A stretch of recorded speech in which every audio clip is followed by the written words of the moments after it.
Okay. Let's see, real estate.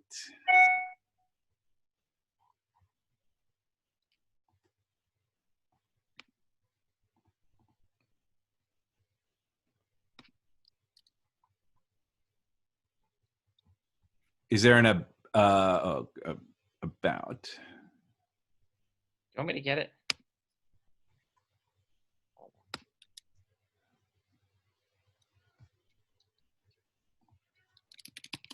You can just send it in the chat if you want me to. Hold on, I got it here. It was the top page one. There we go. Okay, so just email it to you. Sure.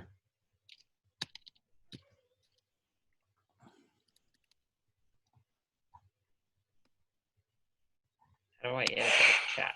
I'm not like that good with this stuff. Chat. I got it.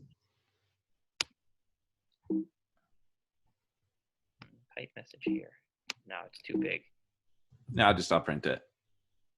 No, you know what I'll do? I'll put it into Word. I'll save it, and I'll upload it as a file. How's that? Does that sound good? Well, I think I might beat you to it. Oh yeah. So save all. Profile, desktop.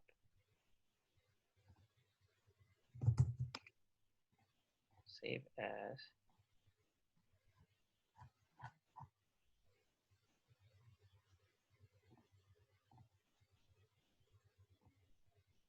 All right, printing. We use this now for my board meetings too.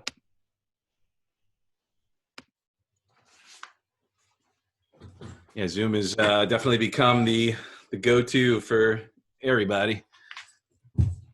Hold on.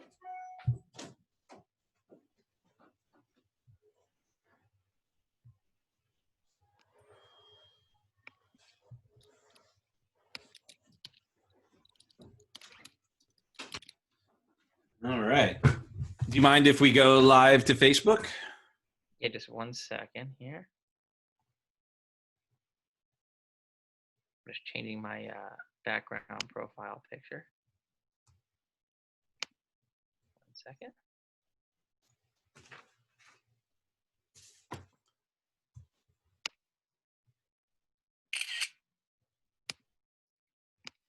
How do you change your profile picture? Is it the 3 dots next to you? Stop audio, pin video, rename, hide self view? No. Do you know how to change the picture? Virtual background. Mute. Okay, here, same assistant. Where? To change the background, if you hit the next to the camera. Ah, got it. Okay.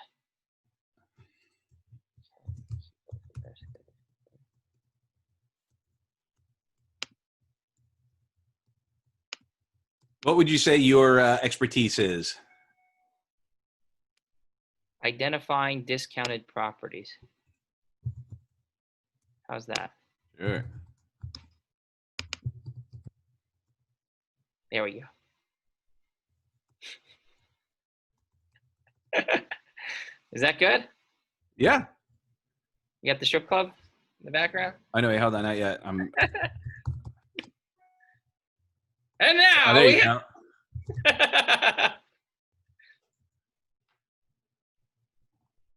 All right. Can you see me now? Yep. How's the background? Perfect. All right, we're going. So that's. Do you want me to change it back? No, look, this is your idea. How do you want to be seen? All right, so welcome to The Real Deal On. Today's episode is brought to you by Revolutionary Growth, and you can head to guidedhypnotic.com for a free guided meditation. But we're going to talk about identifying discounted properties with Marshall Sklar. So Marshall was born and raised in Hewlett, New York, and later moved to Boca Raton, Florida, where he graduated from Florida Atlantic University. Since childhood, Marshall has been a master of focus and accomplishment. It was in his freshman year of college that he discovered his passion for real estate mentorship, management, and investment. While in school, Marshall co-founded numerous real estate-related startups, including an off-campus housing website, which is the foundation of his career. This venture would eventually become one of the leading sources for off-campus housing solutions in South Florida and was awarded first place in the 2009 FAU Business Plan competition. This was a huge milestone for his business as he went up against over 30,000 competitors to place number one, gaining Marshall and his company notoriety among some of the largest names in real estate, both locally and abroad. Marshall later expanded into the brokerage aspect of the industry and created an investor-based model for the acquisition of rentals as well as flip properties. The company, is that a Bidologist? Bidologist, yeah. There you go. I printed this and I'm out of color ink. So Gotcha. in one of the colors. Yes, together with its partners and investors, How now successfully remodeled and resold over 1,200 properties. Marshall currently serves as the co-founder of Florida's Best Realty Services, as well as a managing partner at, I guess, Bidologist again in there. Yeah. And their affiliate companies, including a title company, storage facility, and numerous other real estate-related assets. His position includes finding investment opportunities in distressed real estate assets and either remodeling to rent or resell them once complete. The company acquires properties for investors via a modern hybrid program, which he pioneered with his business partner, Eric Nathanson, one of South Florida's prominent real estate investor operators. Their most recent acquisition was one of East Boca Raton's most well-respected industrial outdoor and indoor storage facilities. The property, Meisner Storall, is situated on just over 2.5 acres of prime real estate near the Atlantic Ocean. Meisner Storall has quite a history as it was owned and operated by an influential Boca Raton family since the mid-1900s. And in mid-2017, Sklar and Nathanson were able to take over ownership and management of the facility via an off-market transaction with heirs of the estate. Marshall has been featured in numerous media outlets, investment groups, and seminars for his accurate forecasting of the subprime meltdown, real estate crash, and rebound, which would soon follow in South Florida real estate market. He precisely called and open forecasted to his dedicated followers the events as they unfolded from boom to bust, as well as the recovery. Marshall has a passion for learning and sharing knowledge, most importantly in helping others succeed as he has done. He speaks at numerous real estate conferences and investment clubs throughout South Florida, including BRIC, Boca Raton Investment Club, and the Broward County Real Estate Investment Club, Berea. Marshall is also is active on social media and shares his real estate stories and experiences with thousands of viewers via his Facebook Live videos, feeds, and blogs. He lives a life believing that knowledge is power and wants to enlighten those around him with knowledge in any way possible. In 2015, Marshall was a main focal point in a front page article written by lead economic correspondent James Tankersley of the Washington Post. The article focused mainly on South Florida boom-bust cycle that took place while Jeb Bush was governor of Florida and how Marshall and his investors seized an opportunity to prosper from the crash. Yet they did so with honesty and integrity. And there's the article. And then in 2017, Marshall was featured as a lead role in Flippin Florida. Very good. A TV pilot about buying and selling homes in South Florida. Marshall's, I don't know if I'd call these hobbies of yours. These are your passions. Fishing, spearfishing, boating, physical fitness, running and training, traveling, and most importantly, his family of 2 children, Daniel and Maya, and wife Natalya, and chocolate Labrador retriever, Pilar. That's right. Oh. Named after Ernest Hemingway's mistress and his boat. Interesting. Very cool. Well, first of all, thank you so much for coming on here. I know it was kind of a little bit last minute, and I really appreciate you making the time. The purpose of this experience is exactly what you just shared, the passion of helping light the way, especially during some interesting times, and we are in an interesting time. So you're an investor, you are a mogul of sorts in this world. How are you dealing with these new challenges? What have you noticed? And obviously you're talking about identifying discounted properties, and this time may or may not be providing even more opportunity. Okay, well, let's start off with these times, right? The past 60 days have been monumental. Something completely, you could write and read every economic forecasting mechanism, every book, every video. It doesn't make a difference. Nothing could have accurately forecasted something, an anomaly like this happening. That being said, While the event of the coronavirus in the grand scheme of history is short-lived, whether it lasts 2 months or 2 years, the impact of it will be long-lived. So that being said, we are now calculating what's going to be adversely impacted in the marketplace and what's going to be positively impacted in the marketplace. And there is no generic market. So real estate, there's no way to say the real estate market went up 10% this year. It's not like the stock market where you could say the Dow Jones went up 12% this month or the S&P was down 25%.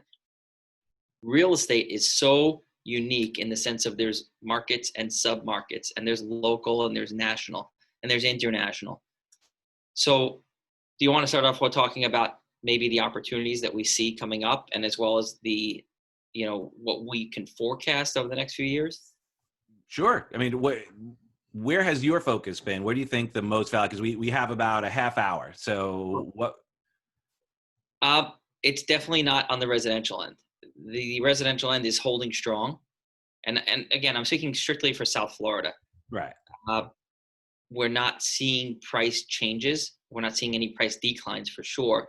At least on the entry level, mid-level, prices have actually gone up even during the pandemic.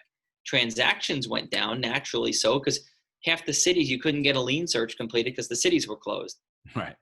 That being said, there's so much pent-up demand and so much pent-up business from December, January, February, that now you're going to see record-breaking numbers in May, June, July, because all the stuff that's been put on the back burner is finally coming home to roost. It's ready to close. And those people who were at that level, this isn't having them back out of those deals. Like, are you seeing any of those deals fall apart? No, most stuff, you got to realize the rational mindset says this is temporary.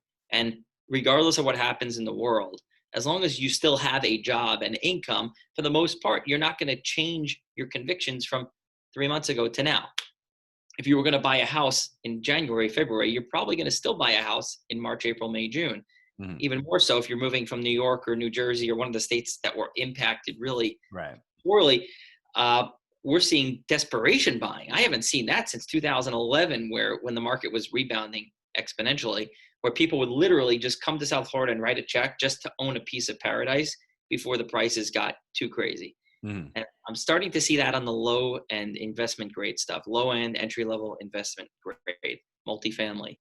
But on the high end, that market's been hurting for more than a year now. It has nothing to do with the COVID-19 pandemic. I think that it was just the final straw that broke that camel's back. And when I say high end, I mean $1.5 million to $5 million or $10 million condos, not single family condos. But single family, you're still seeing? We're seeing some big deals close, and there's closing at or near record prices. It's very hard to accurately calibrate where high-end real estate trades as a whole, because each house is so unique. You sell a 25,000 square foot mansion on the ocean and it sells for $25 million. Well, was it worth 30 million a month ago, or was it worth 25 million? There's no when you get to a certain point in the market and a certain marketplace, it's what someone's willing to pay. So with all of this, have you had to pivot in what you do and how you do it? Well, first off, we had to adjust. We can't buy right now. Okay. And not for lack of resources as far as money. There's no available product for us to buy. The auctions have been closed. Predominantly, our inventory, if you want to call it that, our houses are supplied through the judicial foreclosure auction process. Well, when the courthouse is closed, March, April, May, and possibly into June, guess what? We can't buy inventory. So we basically have a store with our shelves empty, and all we're doing is selling what's left. It's been a nice, great time of just relaxing and enjoying family and friends and fishing. But that's the biggest thing we've had to pivot is a lack of inventory in a marketplace where there was already a shortage of inventory to begin with. Now, where there was a shortage, there's even more of a shortage. Interesting. So what do you foresee when the courts open back up, that it's going to be a floodgate, or will it just be kind of where you were? So here's how it works, and understand with the judicial foreclosure process, the courts open foreseeably June 3rd. And let's assume June 3rd, everything's back to normal. These cases still have to be initiated for foreclosure. So it's not like, okay, the court's open, now let's auction everything that should have gone off in March, April, May. There's still going to be a pent up backlog of all the stuff that should have gone through the foreclosure process. But don't forget, the sheriff's office would not serve writ of possession. You Right. couldn't get anybody served for a lawsuit. It was a nightmare. So I think you're looking at probably 2 to 6 months down the road. That's where all the backlog of the foreclosures that should have sold in March, April, May will probably come home to roost. But we're probably 60 to 120 days out. Okay. Well, that's promising because hopefully that will help for some anyway. The other curve that is now flattened is investment curves and some of those transactions. So hopefully, I mean, that's what I'm looking for. I'm looking for those opportunities to start opening up. I'll be actually with David this week at his boot camp and supporting him and I'm actively looking for opportunities. And it's what would you have to say for people who are kind of ready to start jumping into real estate? What would be some things to look for? Right. Or Somebody's knocking on the door that has a sign that says, "Please don't knock." I'm just going to ignore it. This is the beauty of being at the office now. I can lock the doors and lock my car, and nobody can come in. there you go. So, sorry, your question again, Doug. What opportunities do you see for, like you shared, like the initial investors? If there are people right now who are like, you know what, I always wanted to get into real estate. I see that there's going to be opportunity. You talk about, how to find the discounted properties. What are some things indicators that maybe people who are looking should be out for? Yeah, well, it's hard to say because this is one that, again, no economic model could forecast. We don't know how it's going to play out. Right. Having cash available is probably, as always, going to be a good thing. Mm-hmm. But the big question, and I don't know the answer to this, is what are the banks going to do with the inventory that they currently have? Are they going to discount it and say, you know what? We don't know what's going to happen with this market. Let's sell everything at a discount just to get it off our books. Or are they going to hold firm and say, there's no inventory out there. We have the gold right now, and we're not reducing our bid prices. If they wanted $200,000 for a house in in February, come June, are they going to want 200? Are they going to want 180? Are they going to want 220? I don't know. So it's a wild card here. It all depends on the banks, the asset managers, and what they're willing to take as a discount, if anything, to move inventory off their books. And again, this is specific to South Florida. I don't know the market up in New York, but I would think the banks up there that are holding bad paper or bad mortgages are going to probably discount their assets come when the market opens June, July, August, because New York's market is pretty much, it's baked in the cake. It's going to take a big hit, a hit that we haven't seen since probably the 80s or maybe the 90s. Whereas Florida, that's where all the demand is flowing to. Even before this. Even before. And right now, our phones at the office are ringing. It's business is almost at where it was pre-COVID-19. So, and I say that volume-wise and dollar-wise as far as the asset prices.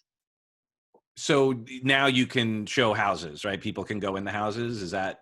There was never a time that we couldn't show houses. The issue was sellers that didn't want people going into an occupied house. Think about this. You live in your home. Do you want somebody trekking through your house with a virus potentially and getting you and your kids sick? So we were always able to show.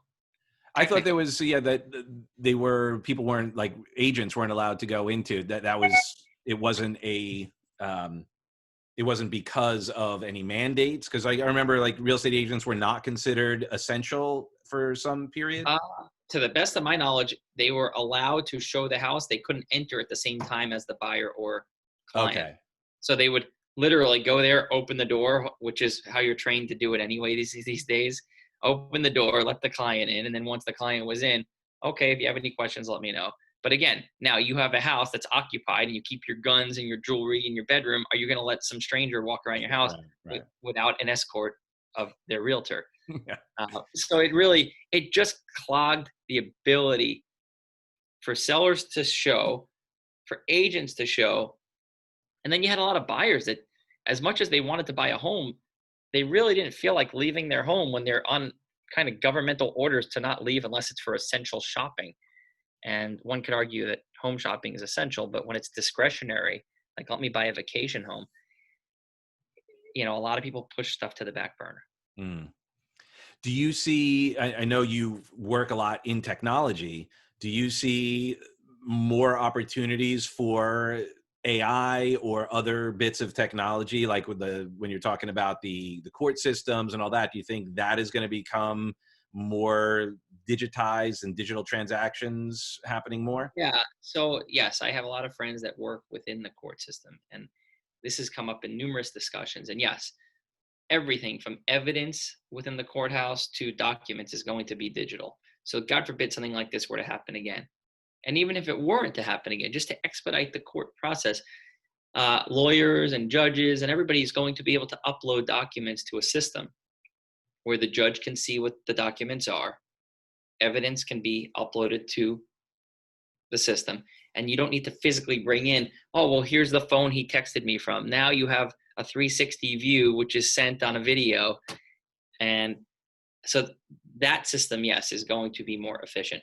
As far as real estate sales, we are seeing something called Matterport really take off. And then Zillow started their own, it's called a 360 tour, where basically you walk into a house with a special camera, and this camera does a 360 spin. And you can literally go into a house, up to a doorknob, do everything except open the door by clicking the button. You could view a house from 360 degrees, from the roof, ceilings, everything, inside, outside, the pool. So you feel like you're walking the actual property. That's been big. Virtual tours are big. Virtual staging has been big too. There's been a huge rise in that, where we used to pay $10, $15, $20,000 to stage a house. Well, if no one's physically going to see the house to verify what the furniture looks like, you could pay $20 a photo, and you take 20 photos, so it costs you $400, and you stage the house. And hey, you know what? If purple goes out of style next month, no problem. Just change the couches to blue. Right. Wow. So the virtual stage, that's where we're seeing big changes. The virtual staging, the virtual tours with Matterport or 360. Matterport used to be 10 cents a square foot, give or take, to do a house. So, you're looking at, on a 5,000 square foot house, $500. We're seeing the prices become really competitive. I mean, Zillow is free. I think if you spend $500 a month on Zillow leads, your tour is free. Oh. You just got to buy the camera, and the camera's a couple of grand, but it's a no-brainer. Okay. Yeah. If you're going to be doing most of them. Yeah. So that's where the market's going. How have you been dealing with some of these challenges? Like, was there a time when the information started to come out about the lockdown and all of that it impacted you, and you were like, oh crap? Like, did you experience any trepidation, fear, stress around this? I'm a pretty relaxed guy, if you can't tell. Yeah. And I knew that this was actually an opportunity to kind of kick back and just enjoy life. So there was never a point where I said, oh my God, what are we going to do? I knew that I could rely on A, the technology, and B, other people in my industry, that I could just mimic what they're doing after they do it, and it works. And I'll give a shout out to, for instance, Ben Schachter, Signature. I mean, this is a guy that was teaching in a physical classroom, 50, 60 students a month. Now he's gone completely digital. He could teach 50,000 students with a platform that's, like this. Yep. So I'm hoping to get Ben on here. I did reach out to him. We haven't connected to it for a time, but his story is amazing of starting, like, for him, this is almost old hat, because he started his industry, his real estate, during the crash in the first place. Yep. Right. No, wait. So he gets it. And that's why, when we talk about, the team, like the people we hang with, you just shared, like other people in your industry that and respect, that they are going to do something, and they're watching you as well, by the way. and going, okay, well, let's check out what Marshall's doing. Okay. And all right, so there's possibility, there's opportunity here. Yeah. And I'll say this, if you don't utilize technology and social media these days to market yourself, your properties, your company, you're going to be dead in the water. Like the old school mailers, half the people don't even want to touch their mail. I know Right. when we get packages now, my wife sprays it with Lysol, wipes it with a wipe.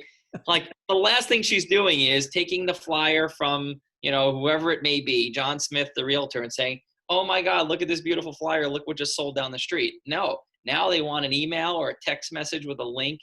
So you got to get on the bandwagon for technology. What has been your favorite and most successful tech adaptation?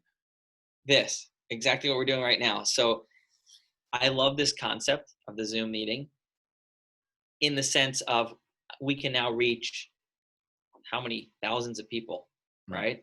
Without physically gathering, without having to provide lunch and drinks and guests.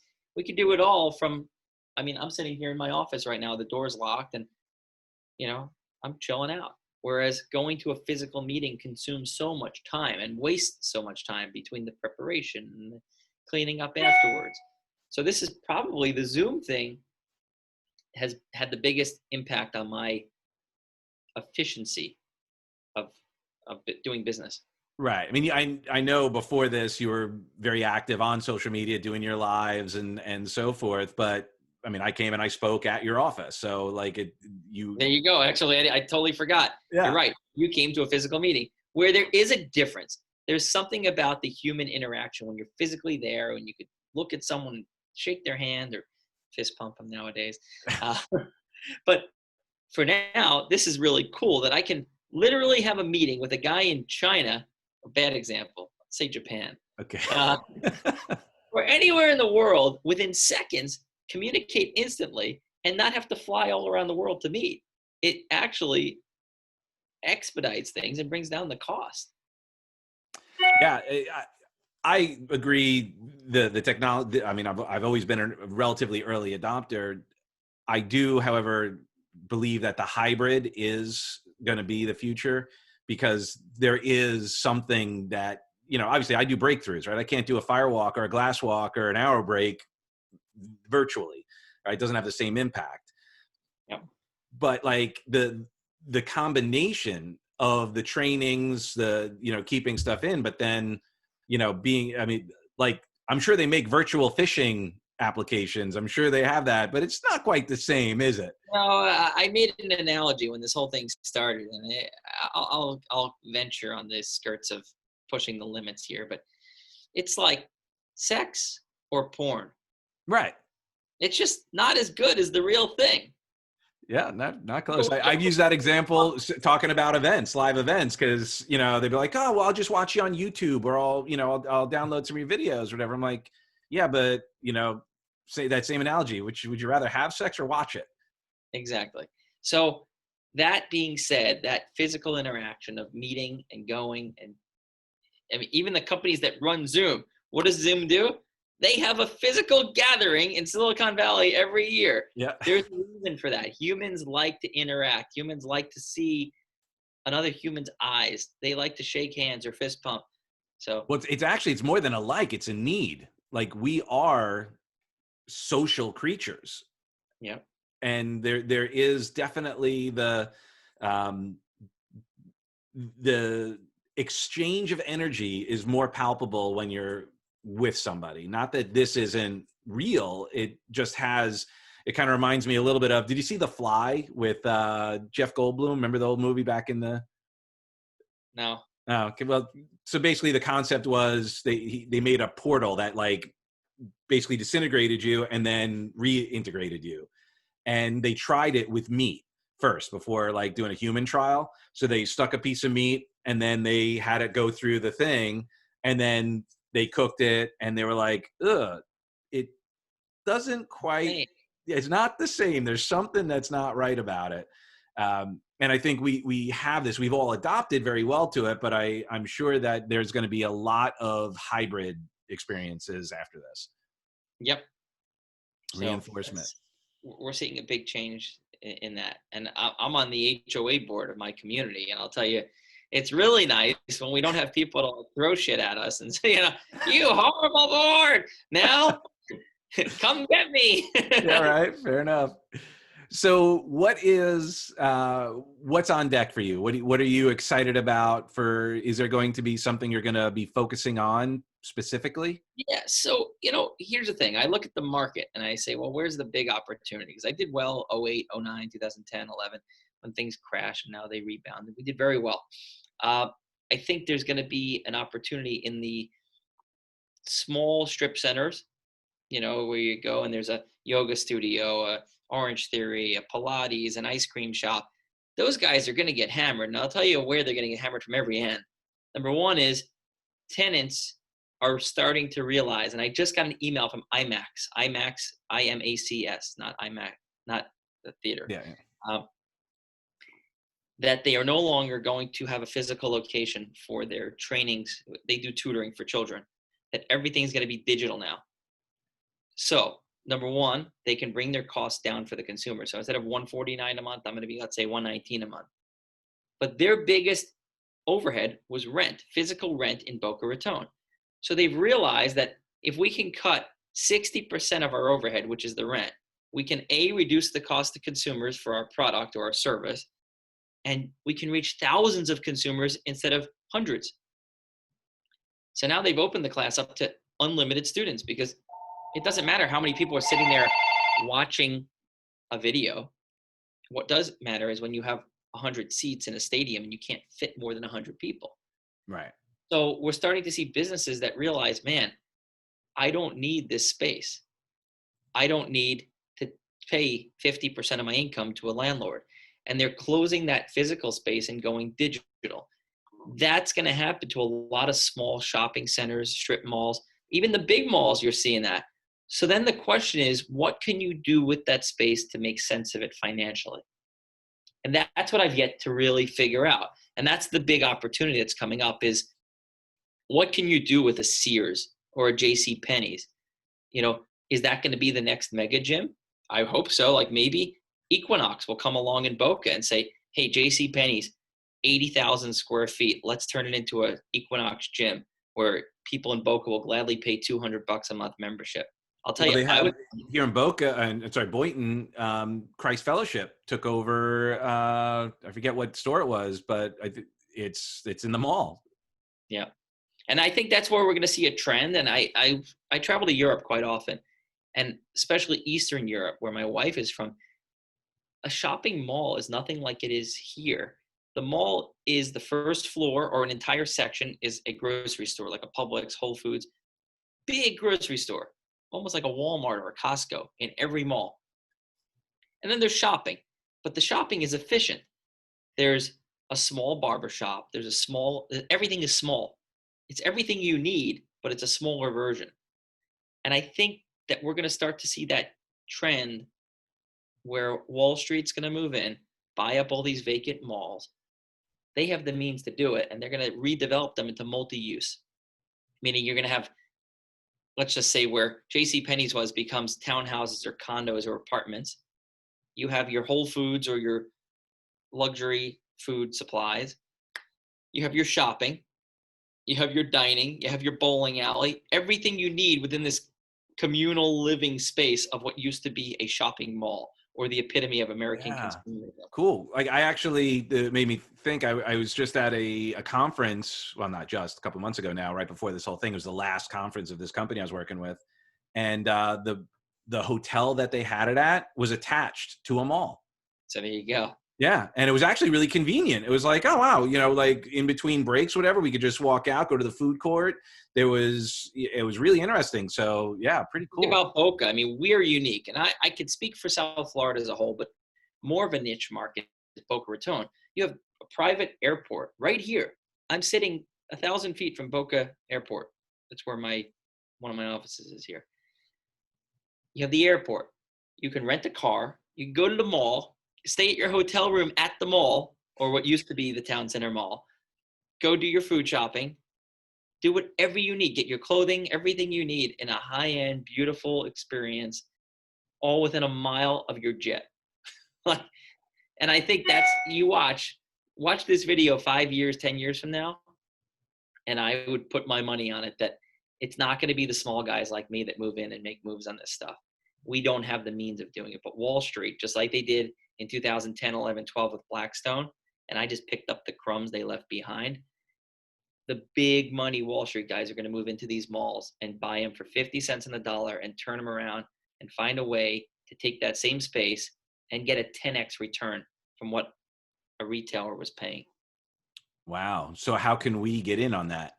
Well, you could buy the REITs. That's one thing. Okay. Yeah. You know, I don't have the means, nor do I know anyone with the means to buy a town center mall or to buy something that large and develop something that large. I'm sure there are people locally that could and will try, but you're playing with the big boys. Yeah. This is something that's going to be, and I mentioned this in the article when I did the Jeb Bush article. This is something where the wolves are going to have a feast. And I say that meaning Wall Street is going to have a feast on this stuff. You're going to see massive defaults on shopping malls. So interesting. That's ultimately the mindset is appreciating the environment for what it is. Like, okay, the wolves are going to go do that, and recognize that there will be scraps. There will be some crumbs that if you're willing to be patient and be creative and be willing to think outside the box and ask different questions, that's where the opportunities are going to be found. Is kind of like, again, using like the shark analogy, there's going to be other collateral damage that people can benefit from. Yes. And there's also going to be another trend that I'm capitalizing on already, and I have been, and I'm very open about it, that downsizing is going to be a big trend. And I say that because we started building a year and a half ago these mini, what we call hybrid offices, 10 by 12, 120 square foot offices, but they're luxurious. Like the one I'm sitting in right now. Here, let me take off my fake background. Yeah, hold on. How do I choose virtual background? And then go into none. None. Okay. So here's a prime example, right? You've got your LED lighting, you've got your hardwood, beautiful floors, beautiful trim, the accent walls. This is like a luxury office. Somebody can rent something like this from our building for $500 a month, all inclusive. Nice. So that's a trend that we saw coming a few years ago, which is I'm a professional, I'm a lawyer, I'm a CPA, a mortgage broker, a real estate broker. I want a place to call my office. I want a mailing address. I want a place to get away from home and have quiet and lock my door and know that when I come back in the morning, it's my space. But I don't want to spend Manhattan or Boca prices. And did you see that, like the whole WeWork, kind of debacle and all of that, that was a problem because of the way they leveraged it, not because of the need of that kind of space? So I don't know WeWork's model, and I haven't spent much time analyzing it. We're unique because we have industrial storage and parking as well. So where we're finding our little niche market is, for instance, we just put someone today, he owns a pressure washing company. He needed 4 parking spaces for his pressure washing trucks, plus an office. We have a tow truck company. They needed 25 parking spaces for their tow trucks, plus a little office. So it's not just, here's a $500 office. It's, you can get industrial parking, which only here in Boca, the HOAs, homeowners associations, don't allow you to park those trucks. Gotcha. So that's where we're, yeah. That's where we're very unique. And we set ourselves aside from a WeWork. And by the way, here it's month to month. It's no personal guarantee. There's no money down. And it's all inclusive. Where I think WeWork, you're basically sharing space, sharing a conference room. Here, it's all yours. You can lock your door. You get a key. It's yours. It's your private space. How many offices do you have? Currently 18, and we're going to probably end up with about 30 by the time we're done. Sweet. Wow. Congratulations. And they're renting. They sit for a little bit, but I'd say on average they sit for about 15 days versus self-storage sits for about 15 minutes. Right. But the difference is it's one check for what used to be 5 individual storage spaces, now combined into one office. And our whole goal was to get down to as few residents or as few rent checks as possible. Reduce the overhead. Right on. Cool. So moving forward, what if you were to kind of prep yourself? What states, what emotions, what do you see is going to be the most valuable for people moving forward to pull themselves out of it? Like if you were to say what you're preparing for as far as what energetically, you know what I mean? Like thinking about. Okay, well, let's look at here's how I look at everything. First off, if you survived this, physically survived, right? You're better than you're pretty much there. You've made it past the virus. It didn't kill you physically, although financially some people did get crushed. Look at the long-term trajectory of America. Look at the long-term trajectory of the world, of economics. This is going to be a tiny little blip in the grand scheme of the world. And when we look back one day, and our children will talk about Corona time, as I call it, it's going to be something like when we speak of 9/11. It was significant to us, but to the world in 20, 30, 40, 50 years, it's insignificant. And understand that this is not the first time we've had pandemics. Right. It's the first time we've shut down the world economy because of it, though. That's what's unheard of. That's where everyone is going. I 100%, to the best of my knowledge, the first time the whole world has come to a standstill. That being said, it's also the first time where the whole world was so interconnected right. that you could travel the whole world in less than 20 hours. You could be on the other end of the earth. Well, and you know what's interesting about this, and you know, we don't have time because we got to wrap it up. But I think to myself, if we didn't have the ability to share information as quickly and so forth as we would that have made things different in that, like, because we can't quantify, it's obviously, you know, to be an armchair quarterback at this point, it makes no sense. So there's no way to say, you know, had we not shut down the economy, had we not done this, how many lives would have been saved? How many, like, no one really knows the answer. But it's interesting because we're so interconnected, how quickly information is spread and then decisions were made based on information or an overload of it that was unheard of. We've never had that ability. Correct. I mean, just one Twitter tweet could shut down an entire country. Just think about that. A click of a button now shuts down the entire nation. It's amazing at the efficiency, at the speed of technology and the speed of communication. And I've thought about that as well. Is that the difference between the 1918 pandemic, right? And now, well, in 68, what's it called? The Hong Kong flu. It was like 1 million people died in 68.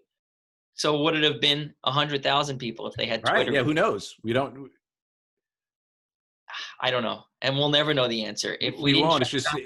It's just so crazy when you think about how we utilize technology, and then it becomes that question. It's you know, to whom much is given, much is expected. That power of the information, like, that we can share and the impact that it can have is just, it's mind-blowing. Yeah. And then how do we utilize it? Yep. And I love the fact that your position is, look, in the grand scheme, that we're gonna be talking about it. It's obviously had an impact, but we're gonna make it. You know, I love Warren Buffett, I think, said yesterday, don't bet against America. Yeah. And I would like to think it's kind of don't bet against humanity. Like I'm gonna spread it out a little bit more, because I believe that everyone has the ability to access not only to survive, but to thrive through, you know, adversity.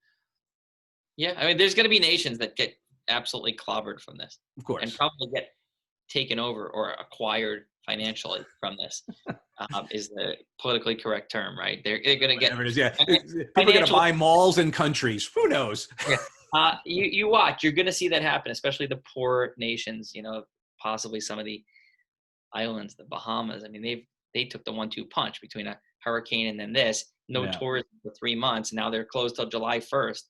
I'm trying to get my boat over there. I can't. So what's that going to do to their economies? The only support they're going to have is loans. So that's a whole other conversation. Yeah.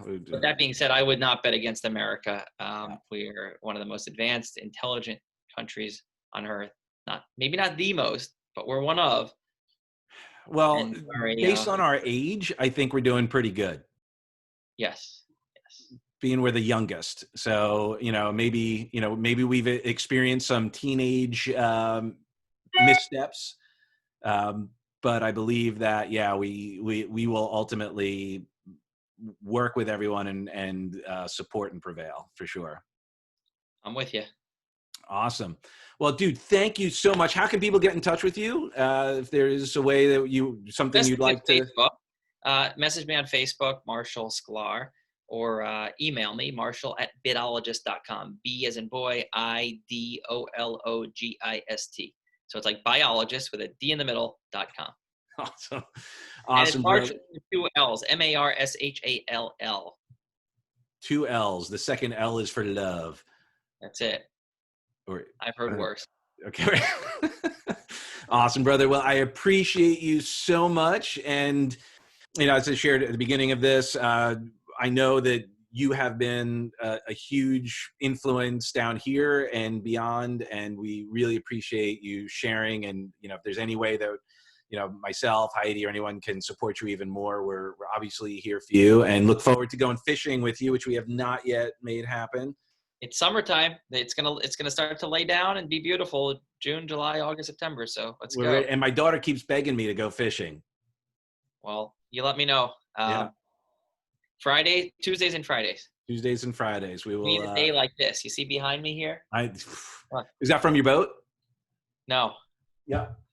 Okay. All right. Let me go. I appreciate you so much, and we will see you shortly, brother. Awesome. Thank you. Right. Thank you. All right.